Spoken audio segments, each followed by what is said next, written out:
Okay, so let's do this one. We're planning the design here.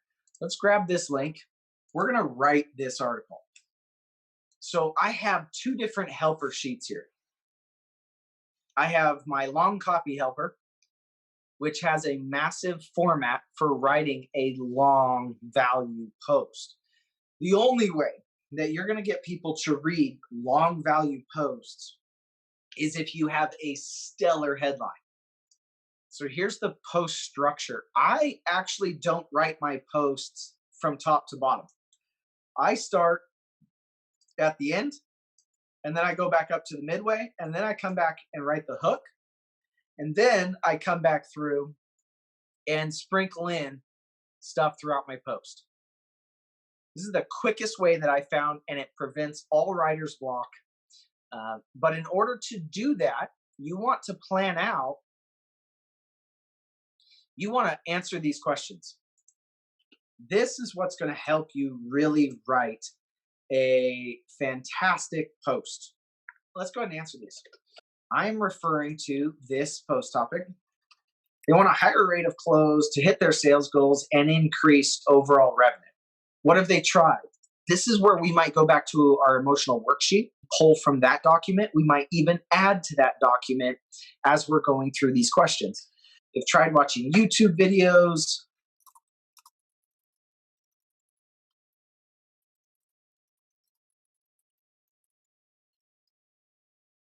What pain has this caused?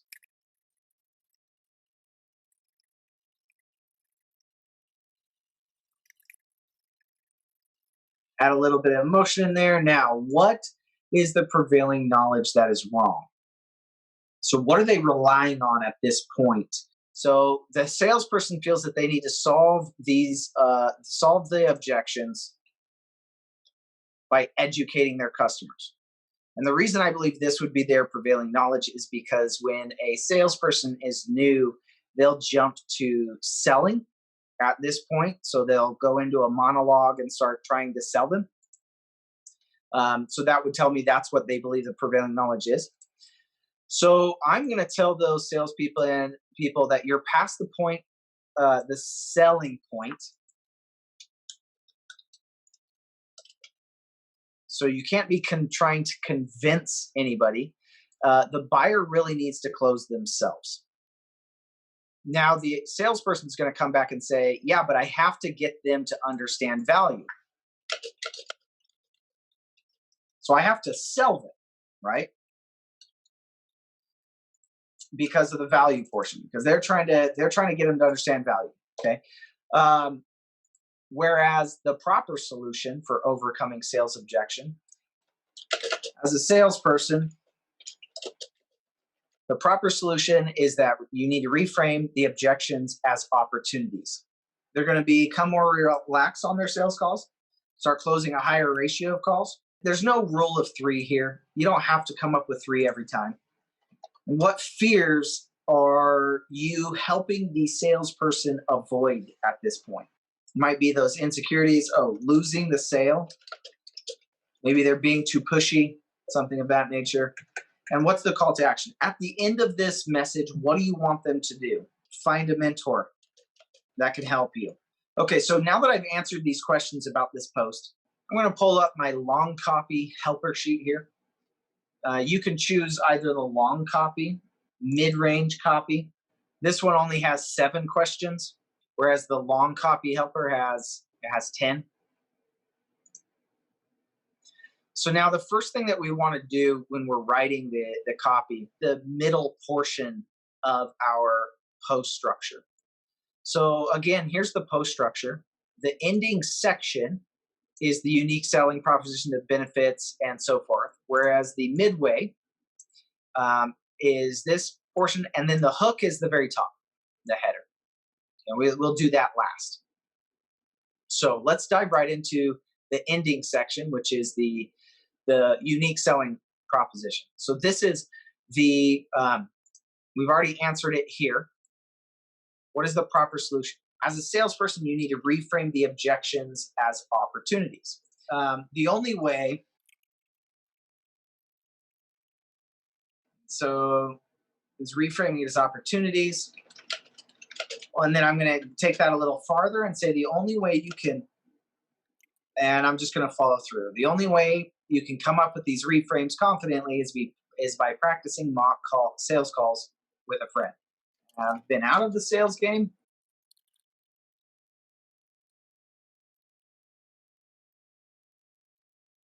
Okay, and then we move right down. The benefit. When we're talking benefits, we're talking about tangible results and takeaways.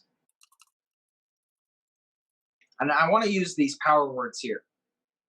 Very clear, grow your confidence, and then to take away the negative. Remember, we come up here to the desires. So those are the fears, benefits, and desires. You can become more relaxed and start closing a higher ratio. So increase your sales revenues. How to succeed. Now we're going to give them a plan, steps to success. Now they kind of know what they need to do. You need to reframe your objections. And I'm going to do that. I always do that a nice big header 1. So how to succeed. Here's how you can do this. So step 1. Okay, so 3 steps to victory. And you can fill in these steps if you want. Whenever I do these titles, I'll go ahead and bold them. I'll just add something really quick. You could add a whole paragraph there if you wanted. And then write a single sentence reframe that destroys the objection. All right, so that's my how to succeed. Now I'm going to go through and add a little bit of authority.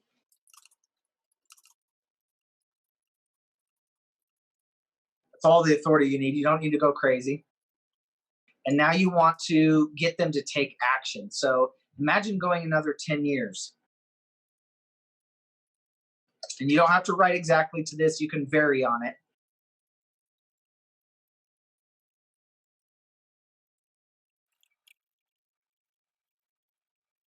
Okay, closing, call to action. What did I say up here? Find a mentor that can help.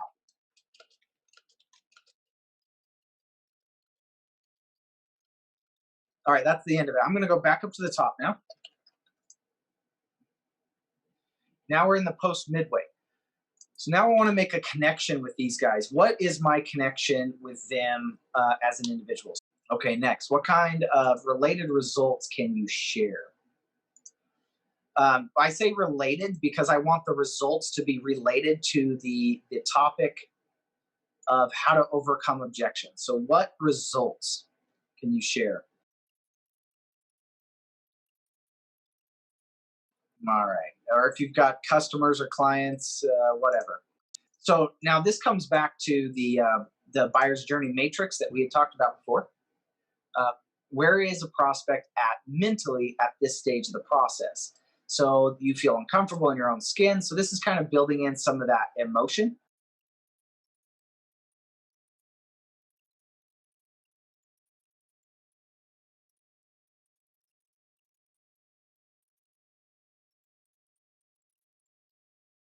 And their desires.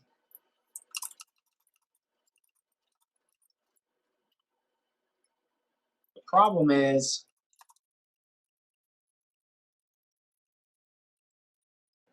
and now let's go into everything they've tried.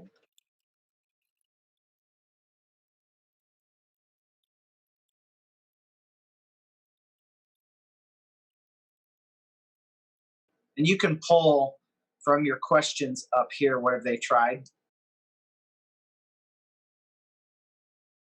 So what are the emotional pains? So what did we say up here?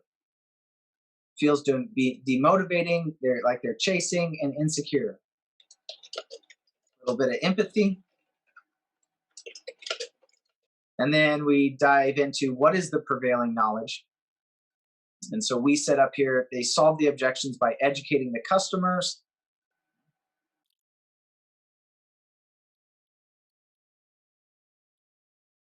We jump to the market gap. Why is that wrong?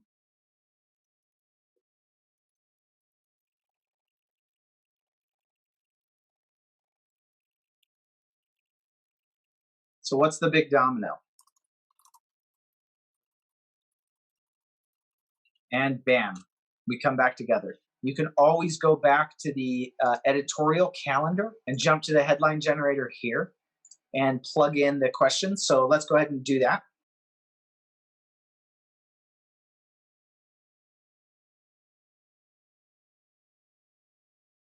We can start doing this in 7 days. Okay, so I filled all that in as it pertained to the primary statement here. And so now I'm going to come down and see, who am I talking to? Is this going to be posted on my personal wall? If it is, then I'm going to say, here's a brand new closer mastermind that reveals 3 ways anybody can close more deals. I'll show you how to close more deals. Pretty simple. Check out this closer mastermind now to get started. I'll show you how to increase revenue without burnout from insecurities. How salespersons just like you can increase revenue in just 7 days. So these are all good ones. You can say 3 hidden sales calls principles that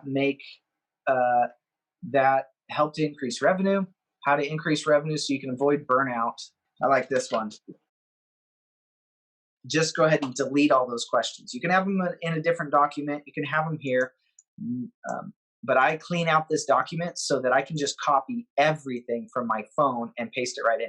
So that's not a massive article, but it could be if you really answered those questions in depth, and it really tells a clear, walks them through a clear process.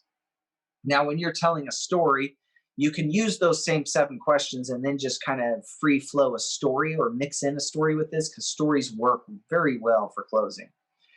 So now that I have this, I'm going to come back down to proof. Do you need to go get any statistics, quotes, or logical reasoning and inject it into this? So read over it. Does it need more proof? Results. Do you need to inject more results into this? Do you need to go back through this, look at your attraction and repulsion languages, inject it into here? Maybe you do. Sometimes I come back and say, if you're stuck at 5K months and want to hit those this way, I don't want to go for new people, or maybe I am going for new people. If you want to hit your first 5K month, you need to decide what that is so you're not mixing it up, so that you're clearly targeting one individual with your attraction repulsion. And then sprinkle in some CTA throughout your post. I like to do seeds. I've been there. That's a planted seed for your call to action.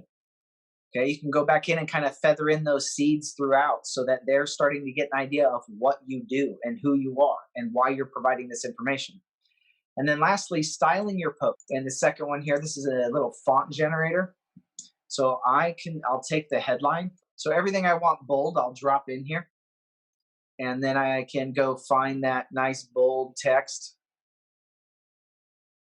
There's one, copy that. And I'm just going to replace that with this. Now, this is not just bold. These are special characters. It's totally free. And when you go to Facebook, I want you to see what's going on here. Facebook does not provide any option if you were to try and comment on this post. There's no option to bold this. I can't hit Control B. I can't hit anything on here to bold that. So if you come in here and use this text, you can paste it into comments. You can paste it into posts, and it's bold because this is a special characters. You can't actually begin editing this. So if you tried to jump in, do you see how I can't write that and can't edit it? And so you can go through and grab all of these things that you're wanting to bold.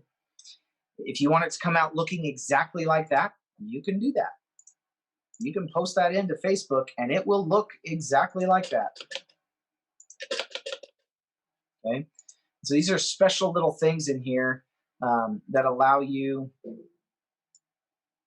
to style in all of these different ways on Facebook. So I come in, replace this text. Sometimes you might just want, some nice italics in here, something simple. Sometimes you want it to be super clear. This is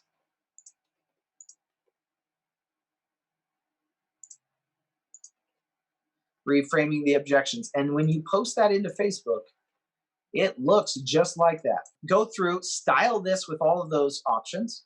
And then lastly, I've got Canva here because Canva is a great tool. So I actually have a nice post format right here. Little styled. This is a nice giant post. This is not, this is way bigger than what you're seeing on screen. It's actually like 2048 tall by 1048 wide. It's like a huge picture. It's the biggest one that Facebook would allow you to use in paid ads. And so you get super high definition on your post. What I like to do with Canva is ask a question in the post to get that boost, because everybody likes to respond. So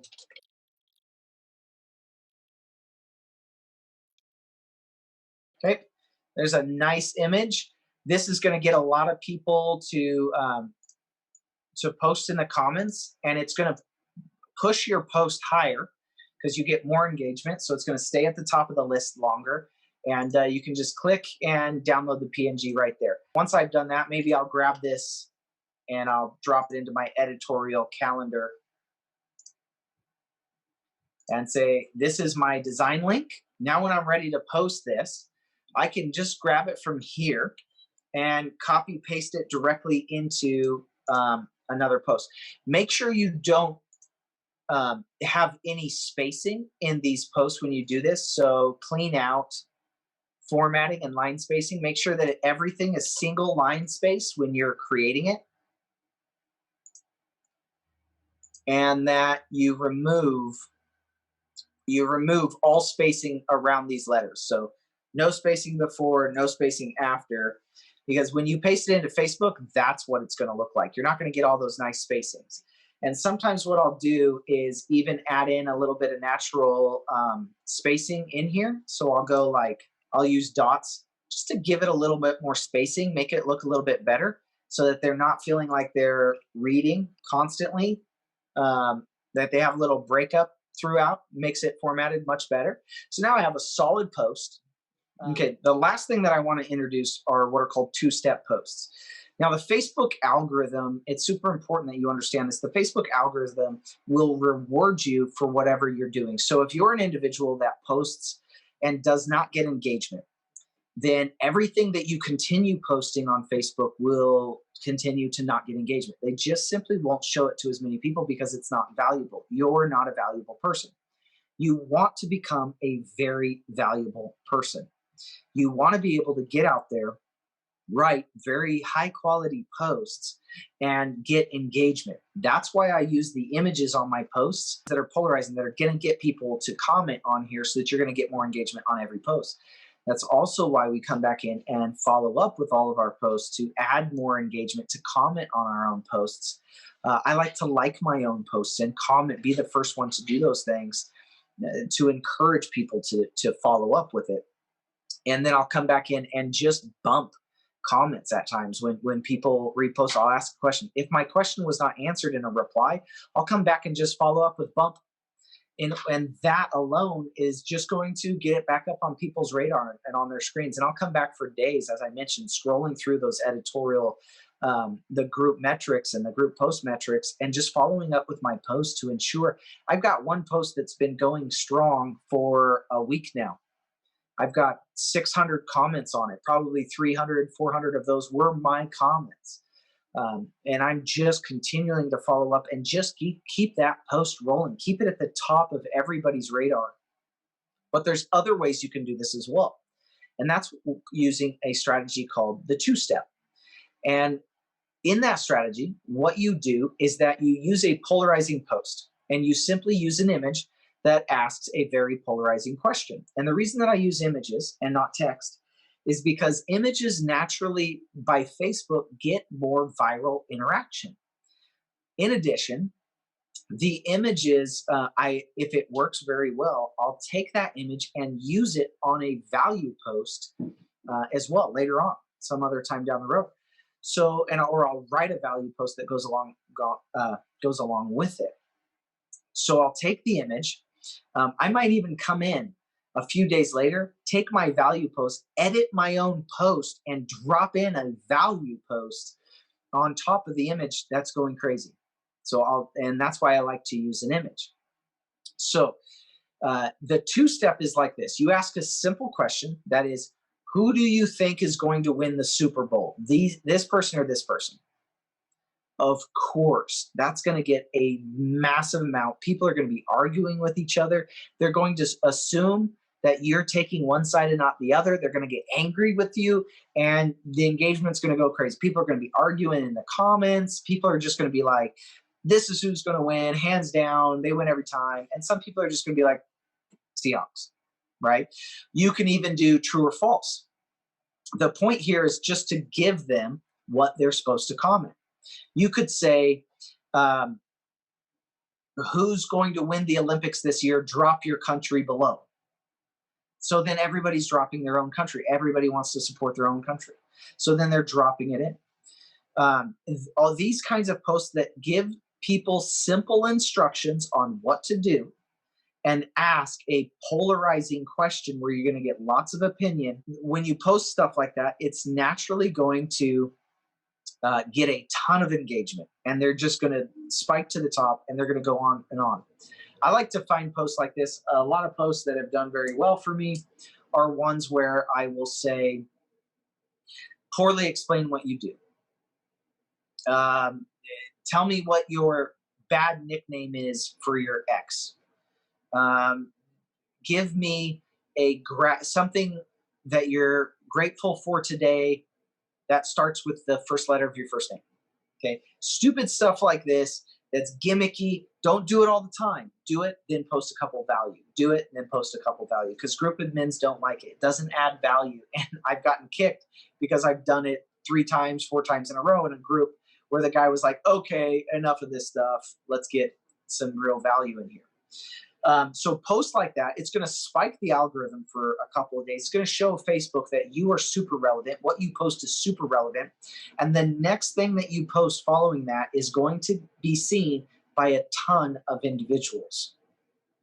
So you post that a day later, 2 days later, then you can come in with a call to action or a value post or a soft call to action where you ask, hey, I've been struggling with this for a long time, and so I finally found the solution, and it was X, so I've put together a quick document to help you with X. Would this help anybody? It's not a call to action, but it is a call to action. Sometimes you can get away with those in group posts.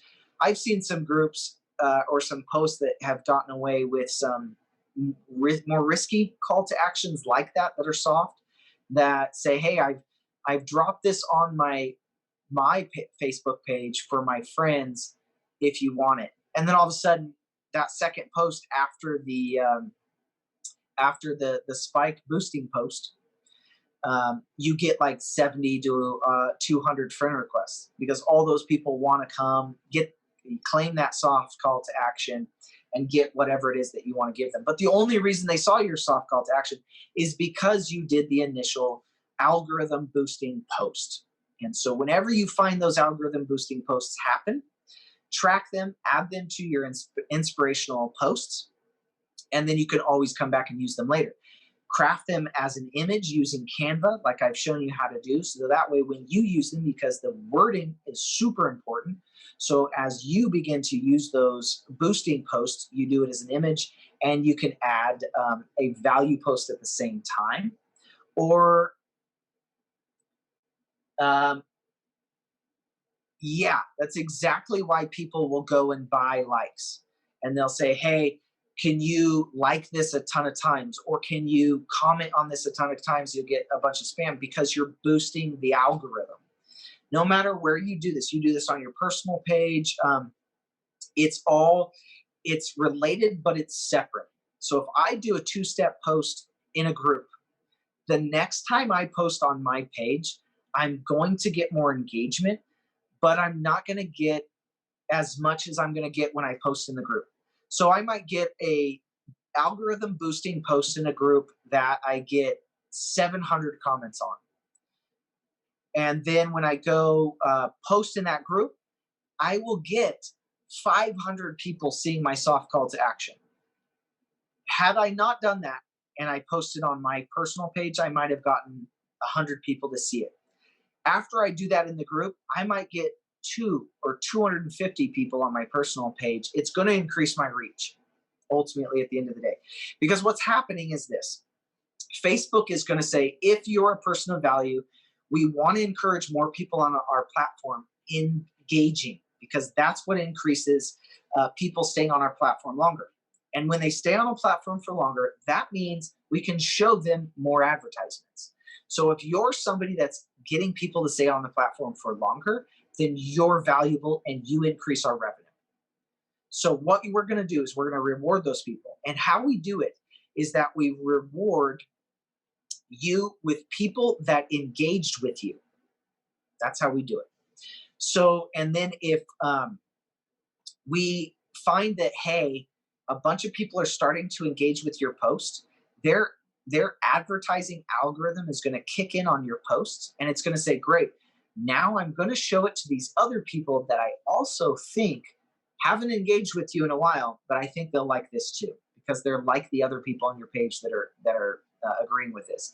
So that's going to extend your reach. And then as those people engage, it will show to them more often, because it's tailoring their feed to what they want to see. And so as they engage with you, you become a person that they want to see.